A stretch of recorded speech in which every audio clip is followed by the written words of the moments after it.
পতিদেব, তুমি জগন্নাথের সামনে কি করছো? হরে কৃষ্ণ। আমি স্নান করে এসে তিলক করছিলাম। ও আচ্ছা, তোমার হাতে তিলক। হ্যাঁ, ও আচ্ছা, তাহলে তিলকের যে 12টা মন্ত্র আছে না, ওটা একটু বলো তো। অবশ্যই। তিলক আমরা 12টি স্থানে বা দ্বাদশ অঙ্গে করে থাকি। আমি পর্যায়ক্রমে সবগুলো দেখাচ্ছি।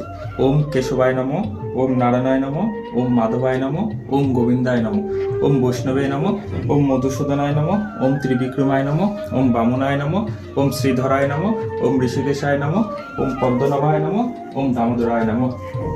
আচ্ছা, দাদার সঙ্গে তিলক করলে এখন এই ক্ষেত্রে তো দুই হাতই ব্যবহার করতে হয়। কোন হাতে তিলক গোলাতে হবে এবং কোন হাত কি ক্ষেত্রে ব্যবহার করতে হবে? ডান হাত দিয়ে আমরা তিলক ধারণ করব এবং বাম হাতে আমরা গুলাবো। আমি আরেকটা জিনিস বলে রাখি, এটা হচ্ছে আমার ডান সাইড, এটা হচ্ছে আমরা বাম সাইড।